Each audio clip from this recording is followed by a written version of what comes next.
Hi, I'm Alex. I'm here today cooking for my friend Charlie. Today we're going to be cooking steak and chips with a garlic pea puree. So for the steak, we've got a nice ribeye steak here. This is an aged Aberdeen Angus steak, and the reason we're using ribeye is because of this marbling of fat here, which is going to give it a lot of flavour. We're also, obviously for the chips, we're using some potatoes. We've got some Maris Piper potatoes here, and as they're washed, we're not actually going to peel them, so make our lives a little easier. We've also just got some regular frozen peas here for our garlic pea puree. And then lastly, we've got some fresh garlic and fresh rosemary, which we're going to use when we're cooking the steak. So we're going to start off by chopping the potatoes. So when I'm chopping potatoes, the reason I take these sort of just edges off is so you'll see later when I go to cut them the other way, I've then got a flat surface to work off. So once I've done the cuts along the top, I can then rest them on the sides. Get our chips out of them.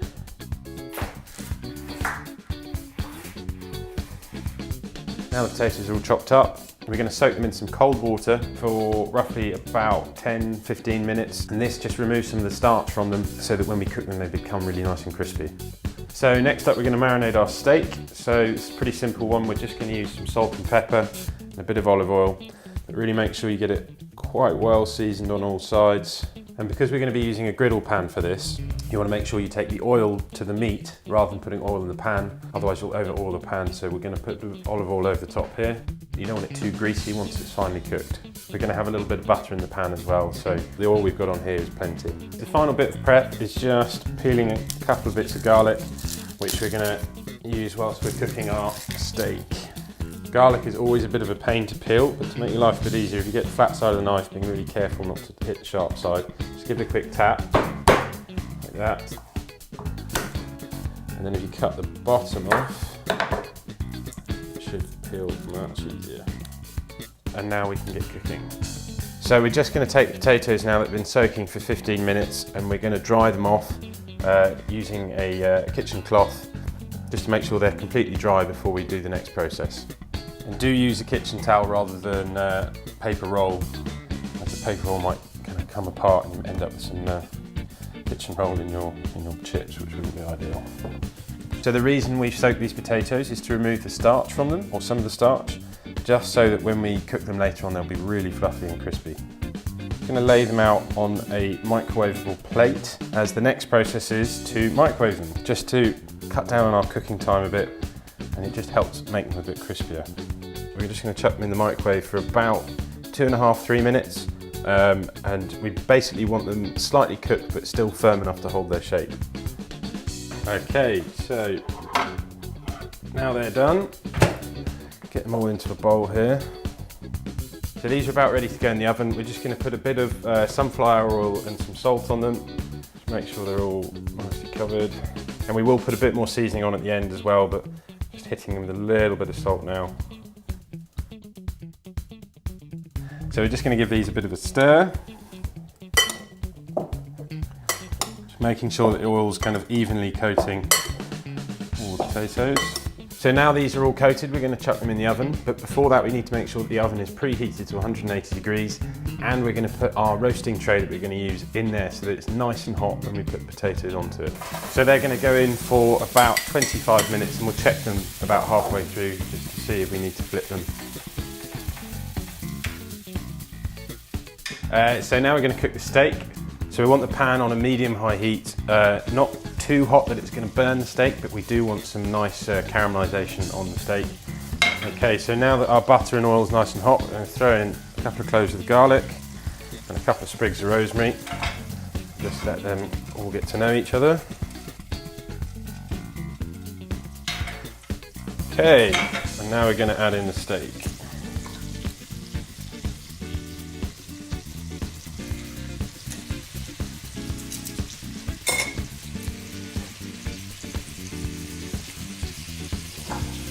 And now whilst the steak is cooking, we're going to take a spoon and just keep basting the steak with our hot oil and butter.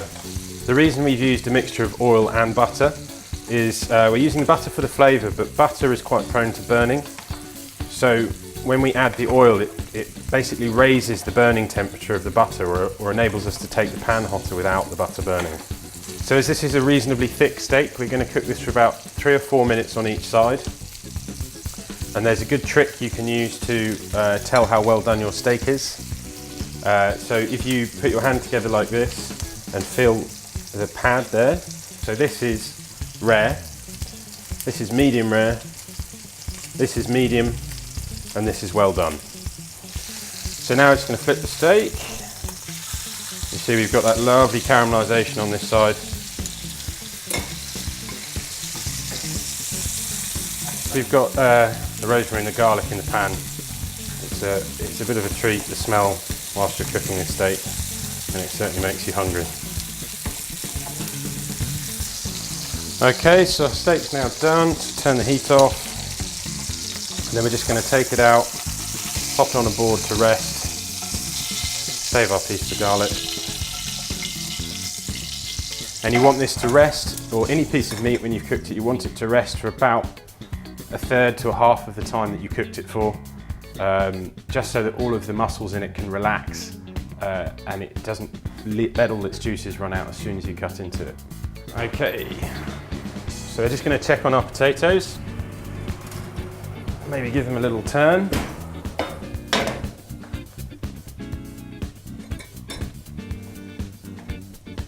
We're just going to pop these back in for another 10 or 12 minutes.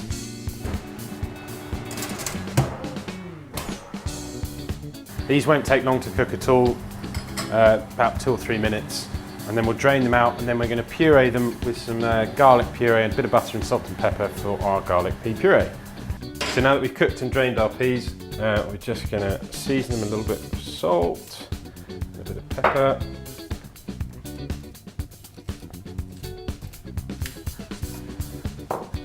and then add in a little bit of butter.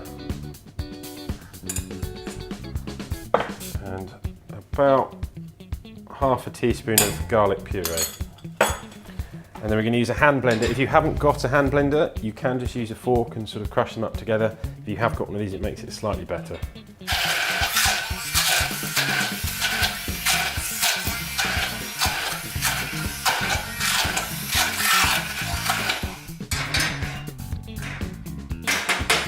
Okay, so now this is all pureed up. I'll just pop it in this ramekin for now until we're ready to plate up. So we're just gonna carve up the steak. Chips are almost ready to come out, and then we'll put the pea puree on as well. You can see there, just in the middle, perfectly medium. Okay, so chips are ready. So just going to take some of those lovely crispy chips, pile them up here, and then we're just going to pop our steak on top of that.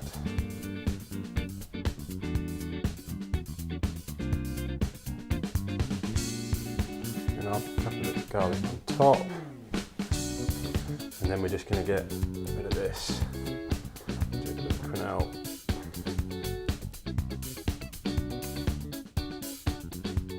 And there we have it, all ready to go, all plated up. You can cook the most wonderful meal, but it's always worth spending a little bit of time on the presentation to make it look as good as it tastes. And again, chef's perks, I get to try it first.